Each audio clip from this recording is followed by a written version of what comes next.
पहाड़पुर एक छोटा सा गांव था। इस गांव को चारों तरफ से छोटी मोटी पहाड़ियों ने घेर रखा था। गांव की आबादी बहुत कम थी। ये गांव एक दूर दराज इलाके में था और आसपास की सारी जमीन बंजर थी। खेत और सब्जा बहुत कम था। दूर दूर तक कोई दरख्त और फसलें बहुत कम नजर आती थी। पूरे गांव में पीपल का एक ही बड़ा सा दरख्त था और इसका साया बहुत घना और ठंडा था। गर्मी के दिनों में इस साए में बैठने का बहुत लुत्फ आता था, लेकिन गांव का कोई भी शख्स इस दरख्त या इसके साए के करीब जाने की हिम्मत नहीं करता। इसकी वजह यह थी कि पीपल का ये पेड़ एक लालची बनिए के घर की दीवार के साथ उगा हुआ था। वो इस दरख्त को अपनी मलकियत समझता था और किसी को इसके साए में बैठने की इजाजत नहीं देता। गांव का धोबी हफ्ते में एक दिन बनिए के घर से गंदे कपड़े इकट्ठे करके ले जाता और उन्हें धोकर सुखाकर चंद दिन बाद वापस ले जाता। इसके बदले बनिया इसको थोड़ी सी रकम बतौर उजरत अदा कर दिया करता था। एक दिन धोबी ने बनिए के घर से कपड़े इकट्ठा करके अपने गधे पर लादे और वापस चल पड़ा। ये दोपहर का वक्त था। सूरज सवा नेज़े पर चमक रहा था। गर्मी से इंसान तो क्या जानवर भी परेशान नजर आ रहे थे। सबका बुरा हाल था। धोबी जब बनिए के घर से बाहर निकला तो उसने पीपल के दरख्त का दूर तक फैला हुआ ठंडा और घना साया देखा। शदीद गर्मी के इस मौसम में ये ठंडी जगह देखकर धोबी का दिल मचल उठा। उसने सोचा कि मैं इस दरख्त के नीचे चंद लम्हे आराम कर लूं तो मजा ही आ जाए। ये सोचकर इसने अपनी चादर जमीन पर दरख्त के नीचे साए में फैलाई और इस पर पांव पसार कर लेट गया। ठंडी ठंडी हवा और साए में जल्द ही इसको नींद आ गई और वो खर्राटे लेने लगा। ऐन उसी वक्त बनिया किसी काम से घर से बाहर आया तो धोबी को यूं बेतकल्लुफी से पीपल के साए में सोते देखकर इसका पारा चढ़ गया। उसने लात मारकर उसे बेदार कर दिया और चीख कर पूछने लगा, तुम्हें इस जगह सोने की इजाजत किसने दी है? धोबी बेचारा हड़बड़ाकर उठ बैठा।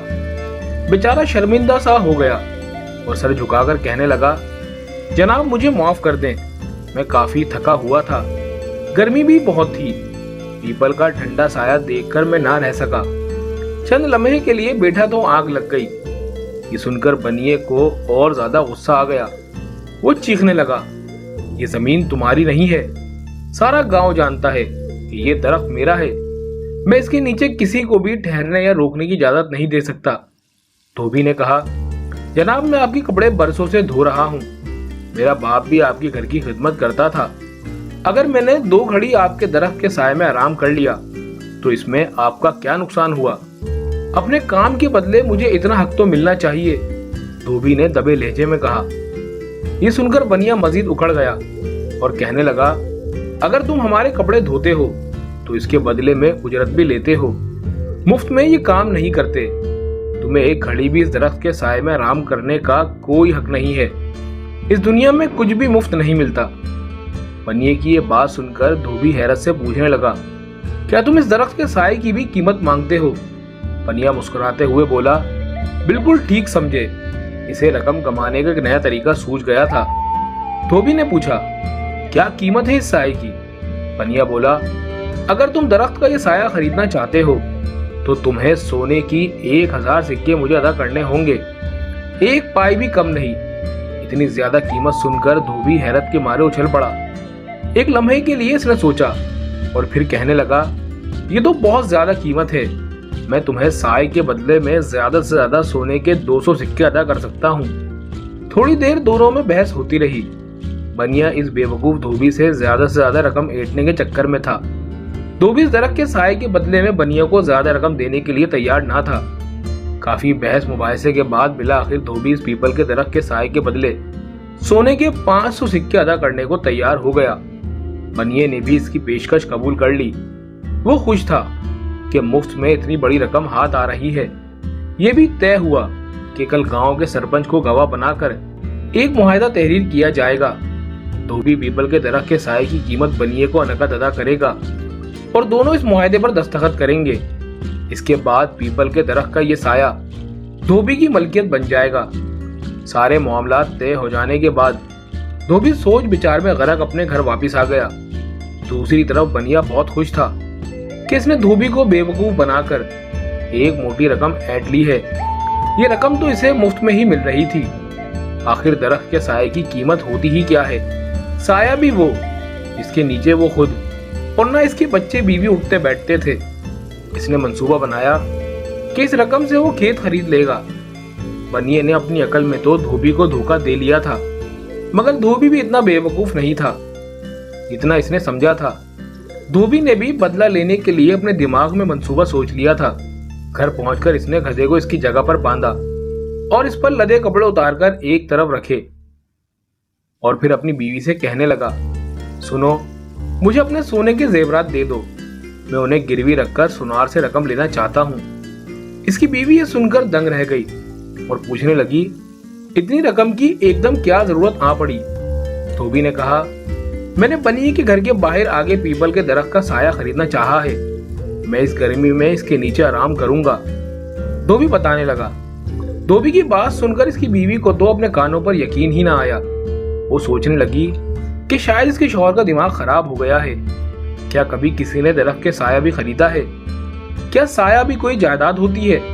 وہ دھوبی کو سمجھانے کی کوشش کرنے لگی کہ یہ بے وقوفی مت کرو، اس طرح تم ان زیورات سے بھی ہاتھ دھو بیٹھو گے، کیونکہ دوبارہ تم سے کوئی بھی یہ سایہ نہیں خریدے گا اور تمہاری رقم بھی تمہیں واپس نہیں ملے گی۔ لیکن دھوبی اپنے فیصلے پر اٹل تھا۔ اس نے اپنی بیوی کی کوئی بھی بات سننے کی سمجھنے کی کوشش نہ کی۔ پھر بیوی کہنے لگی، میرا تو مشورہ یہ ہے کہ زیورات بیچ کر تم کوئی کھیت خریدو، اس پر فصل کاشت کرو، جسے بیچ کر تم زیادہ منافع حاصل کر سکتے ہو اور امیر بن سکتے ہو۔ دھوبی کہنے لگا، دیکھو، پہلی بات تو یہ ہے کہ میں دھوبی ہوں، مجھے صرف یہی کام آتا ہے، میں راتوں رات امیر نہیں بن سکتا۔ کھیت میں ہل چلانا، بیج بونا اور فصل بیچنا میرے بس کی بات نہیں ہے۔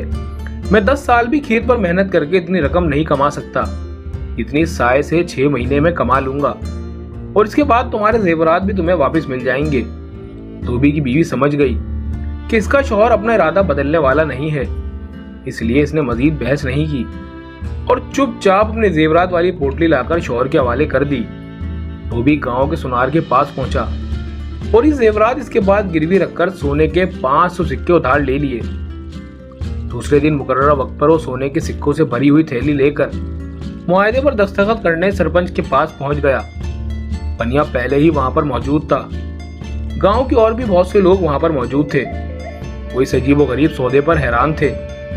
گاؤں میں ہر طرف یہ بات پھیل چکی تھی کہ دھوبی نے پیپل کے درخت کا سایہ بنیے سے خرید لیا ہے۔ بنیے نے معاہدہ پہلے ہی طے کر رکھا تھا۔ اس میں تحریر تھا کہ بنیے اپنے پیپل کا سایہ سونے کے 500 سکوں کے عوض دھوبی کو فروخت کرتا ہے۔ دونوں میں سے جو بھی فریق اس معاہدے کو ختم کرنے کی کوشش کرے گا، وہ دوسرے فریق کو سونے کے 1000 سکے جرمانے کے طور پر ادا کرے گا۔ اس معاہدے پر بنیے نے دستخط کر دیے، لیکن دھوبی چونکہ ان پڑھ تھا، اس لیے اس نے اپنے بائیں ہاتھ کے انگوٹھے کا نشان لگایا۔ سرپنچ نے گواہ کے طور پر دستخط کیے۔ وہاں موجود سارے لوگ اس معاہدے کے گواہ بنے اور دھوبی نے سائے کی قیمت بنیے کے حوالے کر دی۔ وہاں موجود ہر شخص یہ سوچ رہا تھا کہ بنیا بہت چالاک ہے، اس نے بیچارے سادہ لو دھوبی کو لوٹ لیا ہے، کیونکہ آج تک کسی نے نہ سنا تھا نہ دیکھا تھا کہ ایک درخت کا سایہ بھی فروخت ہوتا ہے۔ اس دن کے بعد سے دھوبی کا یہ معمول بن گیا تھا کہ وہ دوپہر سے لے کر شام تک اس درخت کے سائے تلے چارپائی بچھا کر سویا رہتا۔ وہ گدھے کی رسی بھی اپنی چارپائی کے ساتھ باندھ لیتا۔ یہ گدھا وقت بے وقت گلا پھاڑ کر رینگنا شروع کر دیتا۔ کئی دفعہ ایسا ہوا کہ ادھر بنیا آرام کرنے کے لیے لیٹا یا اپنے گھر میں بیوی بچوں سے کوئی اہم بات شروع کی، ادھر گدھے نے اپنی بے سری غزل شروع کر دی۔ گدھے کا یہ شور شرابہ بنیے کے لیے بہت درد سر تھا۔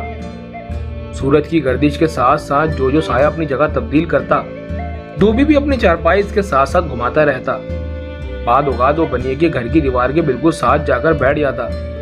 بنیا اپنے گھر میں کوئی بھی بات اونچی آواز میں کرنے سے ڈرتا تھا کہ کہیں دیوار کے ساتھ بیٹھا دھوبی سن ہی نہ لے۔ اس کے علاوہ دھوبی گاؤں کے دوسرے لوگوں اور بچوں کو بھی اپنے پاس بلا لیتا اور وہاں بیٹھ کر باتیں اور ہنسی مذاق کرتے رہتے۔ بچے بھی شور شرابہ کرنے سے پیچھے نہ رہتے۔ یہ ساری صورتحال بنیے اور اس کے خاندان کے لیے کافی پریشان کن تھی۔ आखिर एक रोज तंग आकर बनिए ने धोबी से बात करने का फैसला कर लिया। वो धोबी से कहने लगा, लगता है तुम मेरे घर पर भी कब्जा करने का इरादा रखते हो। तुम्हारा गधा और तुम्हारे जानने वाले सबकी वजह से हमारा आराम और काम में खलल पड़ता है। धोबी मुस्कुराया और कहने लगा, ऐसी कोई बात नहीं है जनाब, मैं तो सिर्फ साए के नीचे बैठता हूँ।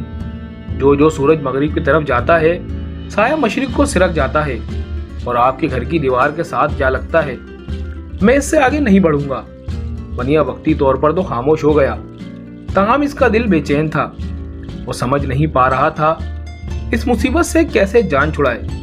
मगर फिर एक दिन इसकी जान छूट गई। अचानक ही एक दिन धोबी गायब हो गया। वो कई दिन तक गांव में किसी को नजर ना आया। वो कहीं मौजूद ना था। इसकी बीवी को भी इल्म ना था कि वो कहाँ गया है। जब काफी दिन तक धोबी नजर ना आया तो बनिए को हैरत हुई। अगरचे जाहिरी तौर पर इसने लोगों के सामने अपनी तशवीश का इजहार किया, मगर दिल में खुश भी था कि चलो इस मुसीबत से जान छूटी। मगर जैसे बुरा वक्त आते पता नहीं चलता। इसी तरह एक दिन जब बनिया अपनी दुकान बंद करके दोपहर का खाना खाने घर आ रहा था तो ये देखकर परेशान हो गया कि धोबी एक दफा फिर पहले की तरह अपनी चारपाई बिछाए दरख्त के छाए के नीचे मौजूद है। इसके आस पास काफी लोग मौजूद थे। जब बनिया करीब पहुंचा तो उसने देखा कि धोबी के पास दर्जन भर बकरियां, भेड़ें, 2 कुत्ते और 2 भैंसें भी थी। गधा तो पहले ही इसके पास मौजूद था। सबकी आवाजें मिलकर अजीब शोर शराबा कर रही थी। बनिए ने गुस्से में चिल्लाकर पूछा, तुमने ये क्या तमाशा लगा रखा है? धोबी सुनकर कहने लगा, ये तमाशा नहीं है जनाब, ये मेरे मवेशी हैं, क्योंकि इनको रखने के लिए मेरे घर में जगह नहीं, इसलिए अब ये इसी पीपल के साए में रहेंगे। ये बात सुनकर बनिया तो गुस्से में पागल ही हो गया। वो तो पहले ही अकेले धोबी से तंग था और अब वो ये मवेशी भी अपने साथ ले आया था। वो चीख कर कहने लगा, तुम उन्हें मेरी जमीन पर कैसे रख सकते हो? मैंने सिर्फ साया बेचा है, जमीन नहीं बेची। धोबी ये सुनकर कहने लगा, आप सच कह रहे हैं, मैं सिर्फ साया ही इस्तेमाल करूंगा। अगर आपको कोई एतराज है तो आप अपनी जमीन किसी और जगह ले जा सकते हैं। धोबी की अल्फाज सुनकर सारे लोग हंसने लगे। बनिया सटपटा गया। वो अपने आप को बहुत चालाक समझता था, मगर ये धोबी तो इसके काबू ही नहीं आ रहा था। वो झंझला कर बोला, मेरी जमीन यहीं रहेगी, तुम अपना साया कहीं और ले जाओ। बनिए की बात सुनकर धोबी ने एक और कहके लगाया और बोला, ठीक है, लेकिन फिर मैं पीपल का दरख्त भी साथ ही लेकर जाऊंगा, क्योंकि ये साया इसी दरख्त का है। धोबी की ये बात सुनकर बनिया ज्यादा परेशान हो गया। वो अपने बाप दादा के लगाए हुए दरख्त को काटने की इजाजत कैसे दे सकता था? उसने अपने घर वालों और दोस्त रिश्तेदारों से मशवरा किया और फिर फैसला किया कि धोबी के साथ साए की फरोख्त का मुआहदा तोड़ दिया जाए। अब बनिए के पास धोबी को जुर्माने की रकम वापस अदा करने के सिवा कोई चारा ना था। दूसरे ही दिन परेशान बनिए ने धोबी के साथ अपना मुआहदा खत्म किया और जुर्माने के तौर पर सोने के 1000 सिक्के धोबी को अदा करके उससे जान छुड़वा ली। धोबी खुश हो गया। उसे अपनी रकम दुगनी होकर वापस मिल गई थी। इस रकम से इसने गिरवी रखे हुए जेवरात सुनार से वापस लेकर अपनी बीवी को लौटा दिए। इसकी बीवी भी बहुत खुश हो गई। अब धोबी बनिए को नसीहत करते हुए कहने लगा, ये रोशनी, बारिश, धूप और छांव सब खुदा के तोहफे हैं। ये अनमोल हैं, इन पर कब्जा नहीं जमाना चाहिए, बल्कि सबके साथ मिलकर इनसे फायदा उठाना चाहिए। बनिए को भी अब यह बात समझ आ गई थी, इसलिए इस दिन के बाद इसने कभी किसी को पीपल के साए में बैठने से मना नहीं किया।